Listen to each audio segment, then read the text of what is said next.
Hello दोस्तों, स्वागत है आपका हमारे यूट्यूब चैनल उत्तराखंड ज्ञानविद जीवन में। उत्तराखंड जिला सीरीज को आगे बढ़ाते हुए आज हम देखेंगे अपनी जिला सीरीज की चौथी क्लास, जिसमें हम कुमाऊं का चौथा जिला यानी बागेश्वर कंप्लीट करेंगे। इससे पहले हम 3 क्लास कंप्लीट करा चुके हैं, जिनके लिंक मैंने डिस्क्रिप्शन में दिए हुए हैं। इसके अलावा जितने भी महत्वपूर्ण सीरीज हैं आगामी परीक्षाओं के लिए, जो कि हमारी UKSSC की जैसे पुलिस, पटवारी, फॉरेस्ट गार्ड आदि की परीक्षाएं हैं, UKPSC की कोई परीक्षा होती हैं, उनसे रिलेटेड सारे महत्वपूर्ण लिंक मैंने डिस्क्रिप्शन में दिए हैं, उनको ज्वाइन जरूर करें। और इन सीरीज की अगर आपको PDF चाहिए तो इस नंबर पे आप संपर्क कर सकते हैं। देखेंगे उत्तराखंड का, ये हमारे प्यारे उत्तराखंड का मैप है, जिसमें हम सबसे पहले बागेश्वर की स्थिति देख लेते हैं।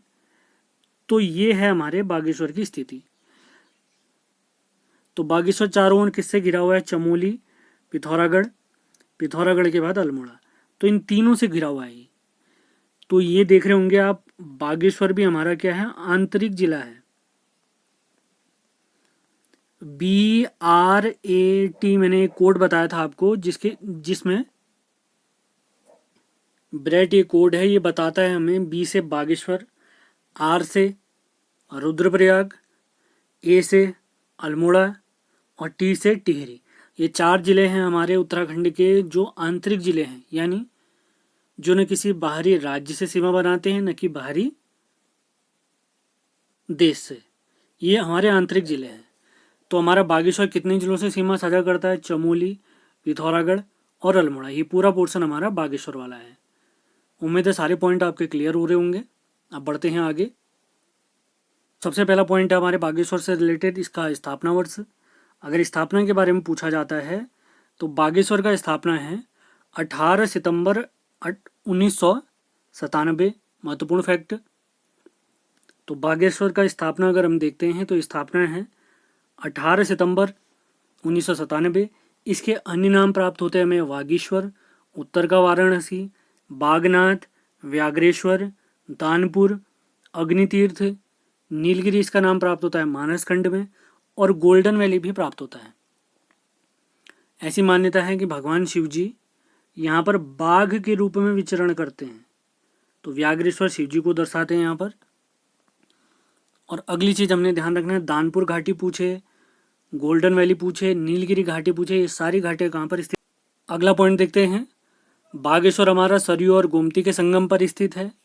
मानसखंड में इसी सरयू नदी को गंगा कहा गया है, जबकि गोमती नदी को मानसखंड में यमुना कहा गया है। तो इंपॉर्टेंट फैक्ट हमने याद रखना है, बागेश्वर हमारा सरयू और गोमती के संगम पर स्थित है। अगला महत्वपूर्ण फैक्ट देखते हैं। 1968 में अल्मोड़ा से अलग होकर बागेश्वर एक नगर पालिका बनी थी। महत्वपूर्ण फैक्ट हो सकता है। अगला फैक्ट देखते हैं। विधानसभा की सीटें हमारे बागेश्वर में 2 सीटें हैं, कपकोट और बागेश्वर। इसमें से बागेश्वर वाली सीट SC माने अनुसूचित जाति के लिए आरक्षित है। अनुसूचित जाति के लिए आरक्षित है। उत्तराखंड में विधानसभा की कितनी सीटें हैं? 70 सीटें हैं, जिनमें से 15 सीटें आरक्षित हैं। इन 15 में से 13 सीटें SC के लिए, जबकि 2 सीटें ST के लिए आरक्षित हैं। विधानसभा की बात हो रही है। तो उन्हीं 13 सीटों में से 1 सीट हमारी बागेश्वर वाली सीट आरक्षित है। तो इंपॉर्टेंट फैक्ट है, नोट्स बनाते हुए चलें। अब देखते हैं बागेश्वर की कुछ भौगोलिक स्थिति के बारे में।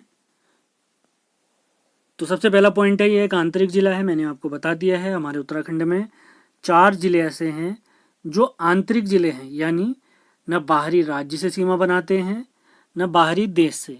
इनका कोड क्या है? BRAT। तो इन 4 जिलों में एक हमारा बागेश्वर भी है। अगला पॉइंट है, बागेश्वर किन पर्वतों से घिरा हुआ है? नीलेश्वर और भीलेश्वर पर्वतों से घिरा हुआ है। यहाँ के कुछ प्रमुख ग्लेशियर है, जिनका ट्रिक मैं ऑलरेडी बता चुका हूँ, लिंक डिस्क्रिप्शन में दिया हुआ है। तो यहाँ के जो ग्लेशियर हैं, कफनी, मैक्तोली, पिंडारी, सुखराम, सुंदरढुंगा। तो कोड आपको याद होना चाहिए, कोड मैंने आपको बताया था। बागेश्वर के जो हमारे ग्लेशियर हैं, इनका कोड है बाघ के कफन में पिस्सू। तो ज़्यादा डिटेल के लिए आप वीडियो देख सकते हैं। अगला पॉइंट देखते हैं। यहाँ के जो बुग्याल हैं, कफनी और मनोहारी है। इसी के साथ कुछ स्थितियां मैंने आपको बता रखी हैं। अगर पूछता है बागेश्वर के उत्तर में कौन सा कुंड है, तो सूरज कुंड है। बागेश्वर के दक्षिण में अग्निकुंड है, बागेश्वर के पूरब में भीलेश्वर पर्वत है, जबकि पश्चिम में नीलेश्वर। तो चारों फैक्ट नोट करते हुए चलें। बागेश्वर के उत्तर में सूरजकुंड, दक्षिण में अग्निकुंड, पूरब में भीलेश्वर पर्वत और पश्चिम में नीलेश्वर पर्वत। अब जानकारी देखते हैं बागेश्वर की नदियों के बारे में। सारे फैक्ट बहुत बढ़िया तरीके से। बागेश्वर की नदियों में सबसे पहले नदी देखें सरयू नदी। इसका उद्गम होता है सरमूल ताल झुंडी से। सरयू नदी के बारे में मैंने काली नदी के तंत्र में बता दिया था आपको। आपने इसको काली नदी का तंत्र देखिए, लिंक मैंने डिस्क्रिप्शन में दिया हुआ है, तो ये पोर्शन भी आपका कवर हो जाएगा। इसकी लंबाई अगर पूछता है तो लंबाई है 146 किलोमीटर। यह काली की सहायक नदी है और काली नदी को सर्वाधिक पानी देने वाली नदी भी हमारी सरयू नदी है। इसकी सर्वप्रथम सहायक नदियों में पुंगर नदी और लाहुर नदियां हैं। सरयू की प्रमुख सहायक नदी है गोमती नदी। गोमती नदी का उद्गम होता है डेबरा पर्वत श्रेणी बागेश्वर से।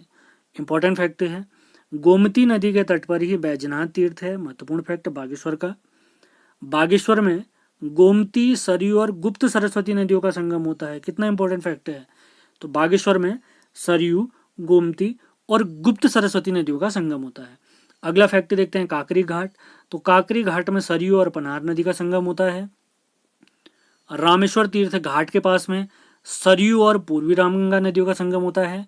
जबकि पंचेश्वर में हमारी सरयू नदी किस में मिल जाती है, काली नदी में मिल जाती है।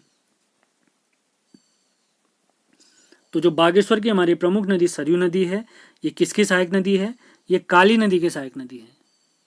और काली नदी हम जानते हैं हमारे उत्तराखंड की सबसे लंबी नदी है, जिसका प्रवाह पथ इतने किलोमीटर का है। बात ज़्यादा डिटेल मैंने वीडियो में बताया हुआ है काली नदी तंत्र में, उसको आप फॉलो कर सकते हैं। आगे बढ़ने से पहले हमारी ऐप उत्तराखंड 360 में उत्तराखंड हिंदी के जो कंप्लीट बैच चल रहे हैं उनके बारे में आपको जानकारी दे देते हैं। अभी अधिशासी अधिकारी से रिलेटेड उत्तराखंड हिंदी और करंट अफेयर का एक कंप्लीट बैच चल रहा है, जिसमें सेपरेट एक हिंदी का बैच भी चल रहा है। तो किसी भी बैच से अगर आप जुड़ना चाहते हैं तो इन नंबरों पे आपने संपर्क करना है। हर एक टॉपिक पढ़ाने के बाद आपको उसकी पीडीएफ भी दी जाएगी, जिस पीडीएफ को आप ऐप में ही पढ़ सकते हैं।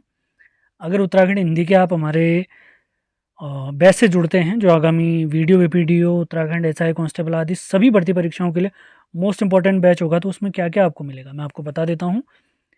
संपूर्ण उत्तराखंड हिंदी सिलेबस, संपूर्ण उत्तराखंड सिलेबस के अनुसार वीडियो और पीडीएफ नोट्स मिलेंगे, जिनको आप ऐप में ही पढ़ पाएंगे।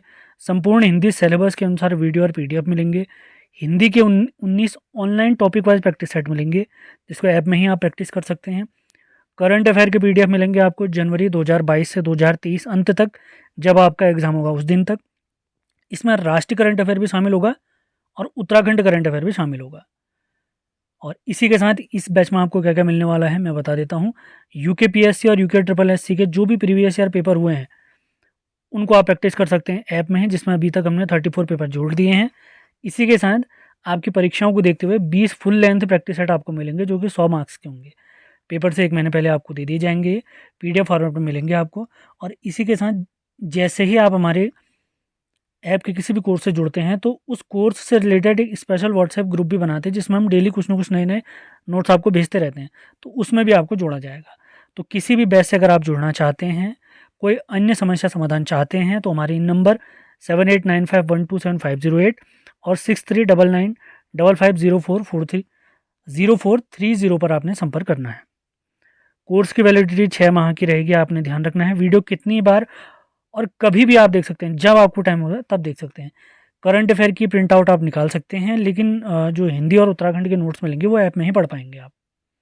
कोई भी समस्या समाधान कोर्स से जुड़ना चाहते हैं तो आपने इन नंबरों पर संपर्क करना है और हमारी ऐप उत्तराखंड 360 को डाउनलोड आपने करना है। तो स्टार्ट करते हैं आज का लेक्चर।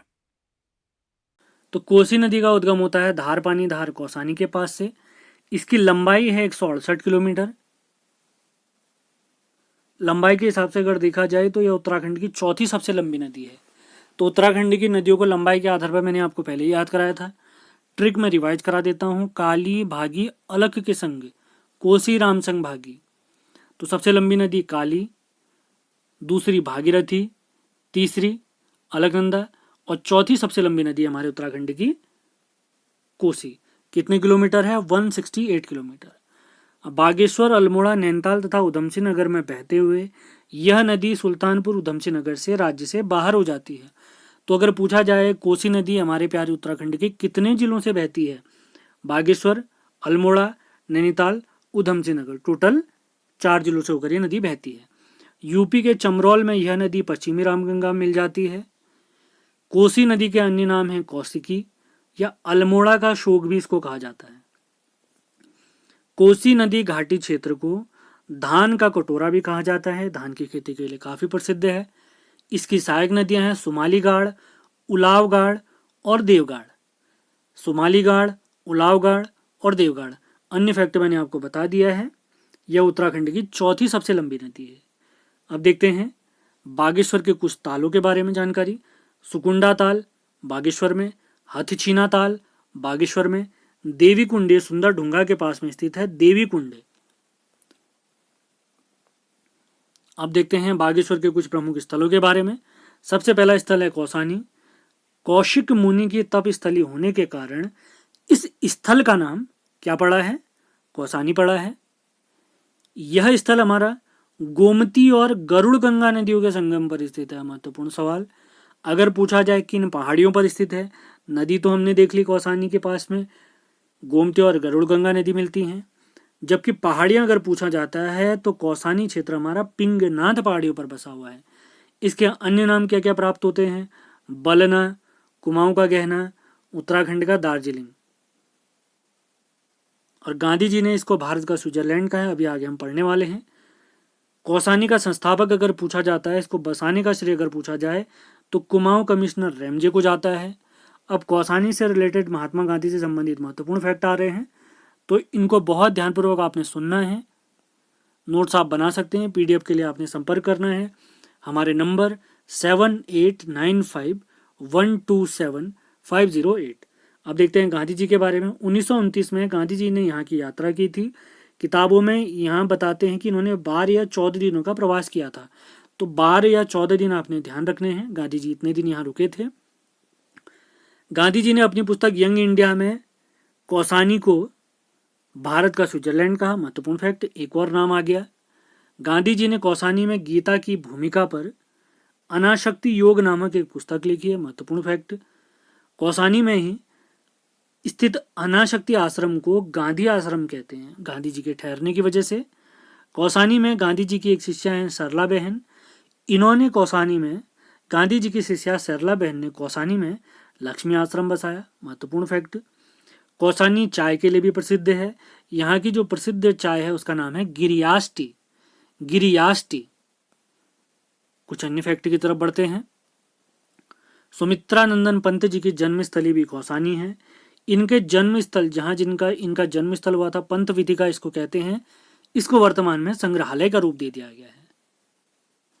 कौसानी के पास में ही पिनाकेश्वर मंदिर, भकोट नामक स्थल भी है। कौसानी के पास में ही एक घाटी स्थित हमारी कत्यूर घाटी। तो कत्यूर घाटी जैसे गोल्डन वैली हमने देखी थी, और कत्यूर घाटी भी हमारे बागेश्वर में स्थित है। सारे फैक्ट मोस्ट इंपॉर्टेंट हैं। ध्यानपूर्वक आपने वीडियो पे नोट्स बनाते हुए चलने हैं। अब देखते हैं बागेश्वर के कुछ प्रमुख मंदिरों की जानकारी। सबसे पहला मंदिर आता है कोट भ्रामरी मंदिर। यह मंदिर कत्यूरियों की आराध्य देवी मानी जाता है। अगला मंदिर है चंडिका मंदिर। यह भीलेश्वर पर्वत पर स्थित है। अभी हमने देखा था भीलेश्वर और नीलेश्वर पर्वत हमारे बागेश्वर में स्थित है। बैजनाथ या वैद्यनाथ मंदिर, इसका निर्माण भूदेव ने करवाया था। इस मंदिर में माता पार्वती की पत्थर निर्मित आदम कद मूर्ति है, यानी मनुष्यों के बराबर मूर्ति माता की प्राप्त होती है यहाँ पर। बैजनाथ कत्यूरियों की राजधानी भी रही थी। महत्वपूर्ण फैक्ट है।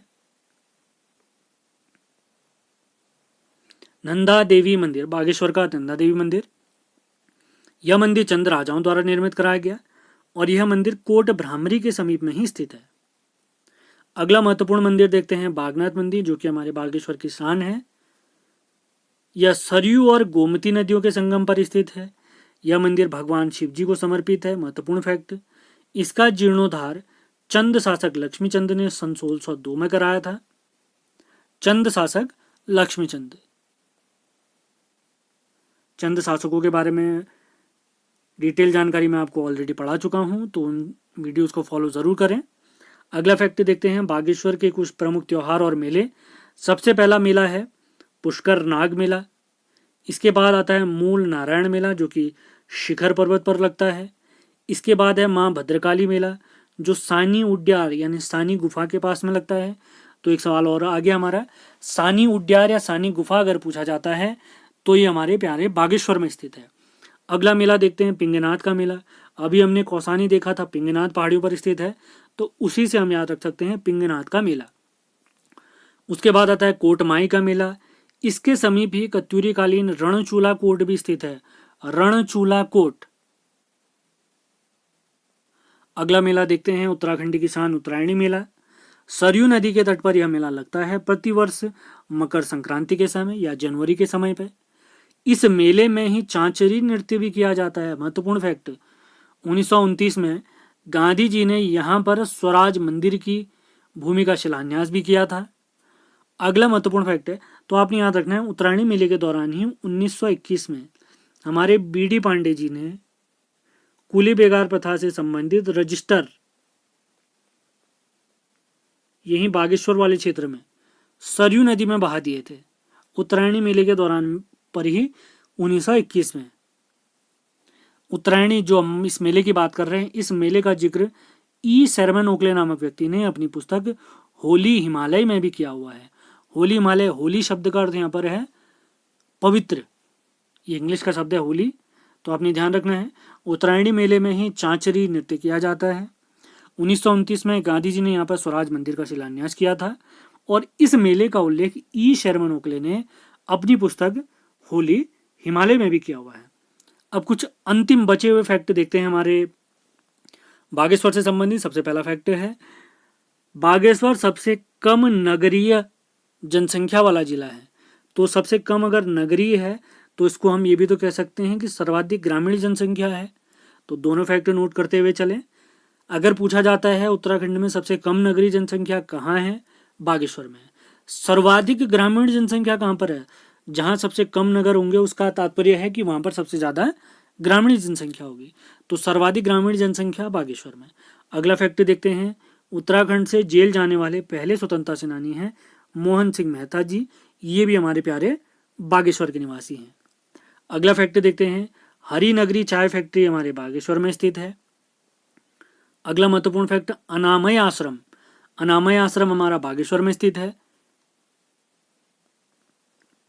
अगला आता है 27 जुलाई 1966 को कपकोट में, बागेश्वर में एक जगह स्थित है कपकोट, 6.3 तीव्रता का भूकंप भी आया था और 2010 में इसी कपकोट वाले क्षेत्र में भूस्खलन भी हुआ था। अंतिम फैक्ट देखते हैं हमारे बागेश्वर से रिलेटेड, बिस्नी देवी शाह स्वतंत्रता आंदोलन के दौरान जेल जाने वाली यह प्रथम महिला है।